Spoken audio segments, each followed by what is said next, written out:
Assalamualaikum warahmatullahi wabarakatuh. Perkenalkan, saya Risi Rahmadani dari Prodi Peternakan semester 5. Pada kesempatan kali ini saya akan menjelaskan hasil makalah saya yang berjudul Penerapan Pemuliabiakan Sapi Potong. Pengertian pemuliabiakan sapi potong. Pemuliaan adalah cabang ilmu biologi, genetika, terapan, dan metode untuk peningkatan atau perbaikan dalam genetik ternak. Pemuliaan ternak diartikan sebagai suatu teknologi beternak yang digunakan untuk meningkatkan mutu genetik ternak. Mutu genetik adalah kemampuan warisan yang berasal dari tetua dan moyang suatu individu. Kemampuan ini dapat dimunculkan setelah bekerja sama dengan pengaruh faktor lingkungan dari tempat pemeliharaan ternak. Pemunculan ini disebut performa atau dalam sehari-hari disebut sebagai produksi dan reproduksi ternak. Contohnya adalah berat lahir, pertambahan berat badan, produksi susu, telur, daging, berat sapi, dan jumlah anak sepelahiran. Kemampuan genetik ternak dapat disebut kemampuan bereproduksi dan berproduksi. Prinsip dasar dalam pemuliaan ternak adalah mengajarkan bahwa kemampuan genetik diwariskan dari tetua ke anak secara acak, yang dapat diartikan bahwa tidak ada dua anak atau lebih yang memiliki kemampuan yang sama persis, kecuali pada kasus monozygote identical twins atau dua anak yang berasal dari satu sel telur. Kemampuan tersebut selanjutnya akan dimunculkan dalam bentuk produksi yang terukur di bawah faktor lingkungan tertentu. Pemuliaan ternak dapat ditinjau sebagai suatu metode, maka mencapai suatu tujuan memerlukan unsur-unsur pengamatan, percobaan, definisi, penggolongan, pengukuran, generalisasi, serta tindakan lainnya. Selanjutnya, metode tersebut juga membutuhkan langkah-langkah penentuan masalah seperti perumusan hipotesis, pengolahan data, penurunan kesimpulan, dan pengujian hasil. Oleh karena itu, pengembangan pemuliaan ternak memerlukan penelitian dan penerapan hasil penelitian yang berkelanjutan. Seleksi dalam program breeding dapat dijelaskan sebagai tindakan memilih ternak yang dianggap baik untuk dikembangbiakan dan memilih ternak yang dianggap jelek untuk disingkirkan. Tujuan pemilihan bibit adalah untuk menghasilkan keturunan yang baik sekaligus menghasilkan produksi yang tinggi. Recording atau pencatatan. Dalam program seleksi, diperlukan recording untuk mengidentifikasi ternak yang memiliki performance yang sangat bagus, sedang, atau sangat jelek. Shirley Casella dan menyatakan bahwa recording adalah data produksi dan data reproduksi ternak sapi sebagai tulang punggung keberhasilan program perbaikan mutu genetiknya. Sangat bermanfaat dalam program seleksi berdasarkan performance individu dan dapat membantu manajemen beternak yang baik. Pencatatan yang harus dilakukan oleh seorang peternak. Peternak pembibit meliputi 1.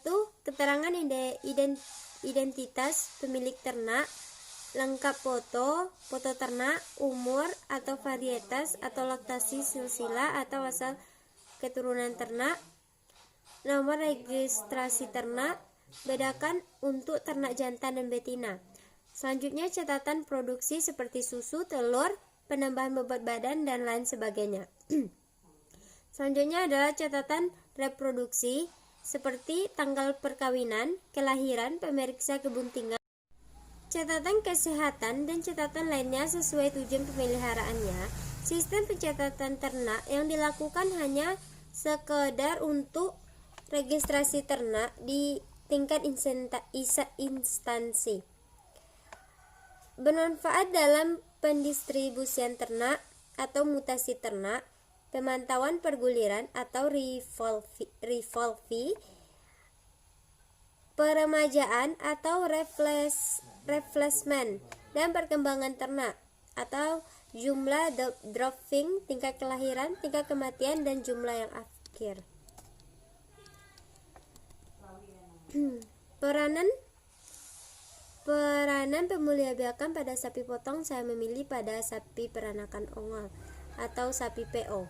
Sapi peranakan ongol atau sapi PO sering disebut sebagai sapi lokal atau sapi Jawa atau sapi putih. Sapi PO ini merupakan hasil persilangan antara pejantan sapi Sumba ongol atau SO dengan sapi betina Jawa yang berwarna putih. Sapi ongol atau Bus indicus sebenarnya berasal dari India, termasuk tipe sapi pekerja dan sapi pedaging, yang disebarkan di Indonesia sebagai sapi Sumba ongol. Saat ini sapi PO yang murni mulai sulit ditemukan karena telah banyak disilangkan dengan sapi Brahman.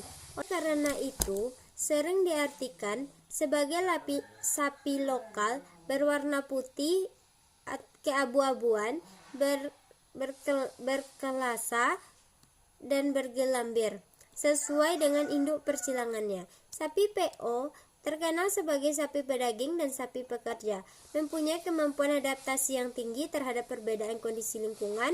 Sapi ini juga memiliki tenaga yang kuat. Aktivitas reproduksi induknya cepat kembali normal setelah beranak, sedangkan jantannya memiliki kualitas semen yang bagus. Keunggulan sapi PO ini antara lain tahan terhadap panas, terhadap ekto dan endoparasit.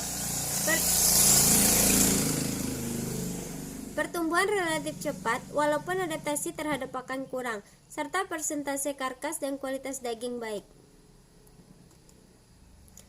Keadaan umum peternakan sapi potong. Bangsa sapi potong yang banyak dipelihara adalah sapi peranakan ongol atau PO yang menempati jumlah terbesar. Sapi peranakan simental, peranakan limosin, peranakan FH, dan sapi Jawa. Sebagian besar peternak memilih sapi potong dengan tujuan pembibitan, sehingga sapi betina menempati proporsi paling banyak. Di samping itu, sapi betina dapat pula dijadikan tenaga kerja, penarik bajak, serta sifatnya yang lebih tenang dan mudah dikendalikan dibanding sapi jantan. Pola pemeliharaan ternak. Sistem pemeliharaan pada sapi yang dilakukan di daerah daratan sedang umumnya dengan cara dikandangkan. Sistem pemberian pakan dilakukan di kandang 2 kali dalam sehari, yaitu pagi dan sore hari. Pemeliharaan sapi potong dengan cara dikandangkan memudahkan pengawasan dan penanganan, tetapi jika pemberian pakan kurang mencukupi, baik kualitas maupun kuantitasnya, maka sering terjadi kelumpuhan akibat sapi surang bergerak atau exercise. Sekian, terima kasih. Hanya ini yang dapat saya sampaikan. Lebih dan kurang saya mohon maaf. Assalamualaikum warahmatullahi wabarakatuh.